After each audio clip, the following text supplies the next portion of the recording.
Let's talk about one of our most mysterious senses, smell. I promise you, by the time we're done here, one simple fact is going to completely change how you think about something you do all day, every single day, breathing. Okay, go on, give it a shot.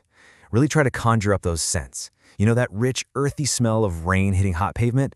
Or the spicy warmth of a good tea? The totally unique, comforting smell of home? You can almost feel it, can't you? All right, hold on to that feeling, because I'm about to throw a curveball that might sound a little nuts.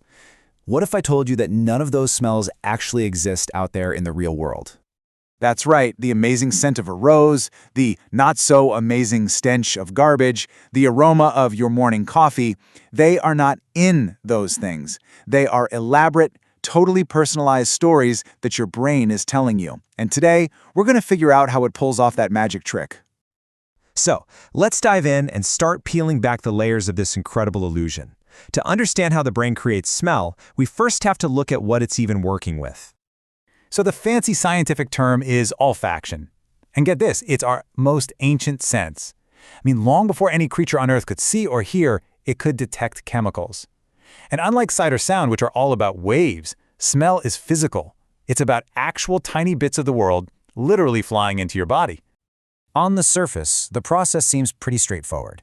You breathe in, and these tiny molecules, from a flower let's say, enter your nose. They get caught up in the mucus that's in there, and that's where they meet these specialized nerve cells called olfactory receptors. But this is where things go from simple biology to something kind of amazing.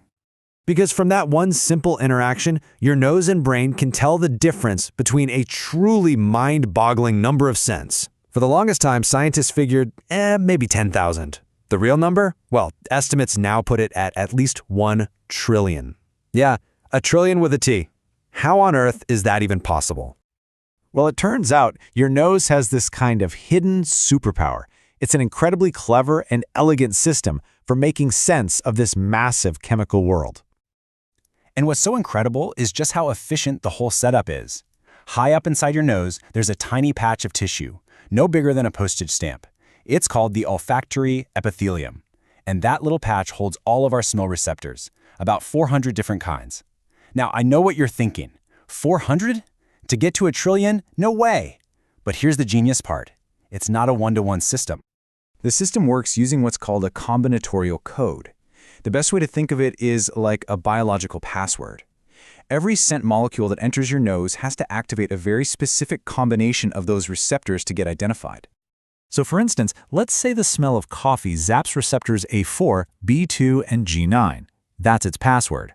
Now chocolate might also activate A4, but then it hits C7 and F1. Your brain isn't just seeing that one receptor is active, it's looking at the entire pattern, the whole password.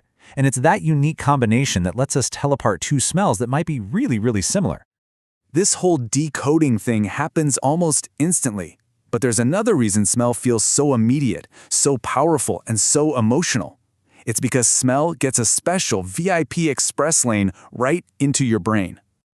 Okay, so this is absolutely crucial. When you see something or hear something or touch something, that information has to pass through a sort of central switchboard in the brain called the thalamus. You can think of it as a bouncer or a filter that directs traffic. But smell? Smell doesn't wait in line. It blows right past the bouncer. Olfactory signals take a direct, unfiltered shortcut straight to the most ancient primal parts of our brain. They go right to the amygdala, your emotion center, and the hippocampus, which is absolutely critical for making memories. This direct connection, well, it changes everything.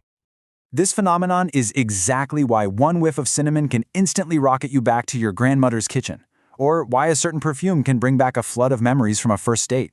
It's called the Proust effect, and it's the reason that memories triggered by smell feel so much more visceral, so much more real, than one from an old photo. But hey, this ancient sense isn't just about getting nostalgic. Its main job, its whole evolutionary purpose, is way more fundamental. It's your silent, always-on survival system. I mean, think about it. Your nose is your first line of defense. It warns you about a gas leak or the first hints of smoke from a fire way before you can see or hear the danger. It's what tells you, hey, maybe don't eat that. It's constantly, silently keeping you safe. But for as much as we know, there are still these deep, profound mysteries at the very heart of how we smell. And this leads us to a fascinating and pretty wild scientific debate about how it really works. The big question is this. We know the receptors create a code, but how do they actually recognize the right molecule in the first place? What's the trigger? For decades, there was one main theory, but now a radical new idea is challenging everything we thought we knew. So for a long time, the leading idea was shape theory, the classic lock and key idea. A molecule has a certain shape, and it fits perfectly into a receptor. Simple, makes sense. But then comes this much weirder idea, vibration theory. It says the receptors don't care about a molecule's shape at all. Instead, they detect its unique quantum vibrations. If that's true, it literally means your nose is a quantum sensor, feeling the vibrations of the world. And all of that brings us full circle, back to our final and maybe most mind-blowing piece of the puzzle. We've talked about the nose as a detector, a coder, maybe even a quantum device, but the nose isn't where the story ends. It's just where it begins.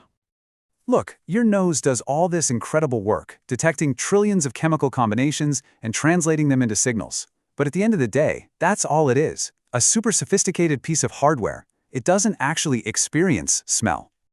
Because the experience itself, the actual perception of rose or rain or coffee, that happens entirely inside your brain. The brain gets the raw code from the nose, and then it interprets it. It colors it in, it gives it meaning. It's the artist. So ultimately what this means is that there is no smell just floating around in the air. There are only molecules. Your brain takes the raw data from those molecules and constructs an entire sensory experience based on your unique memories, your emotions, even your culture. It's why one person can love the smell of gasoline and another person hates it. In a way, you're both right. So the next time you take a breath, remember, you're not just smelling. You are actively creating a small, personal piece of your own reality.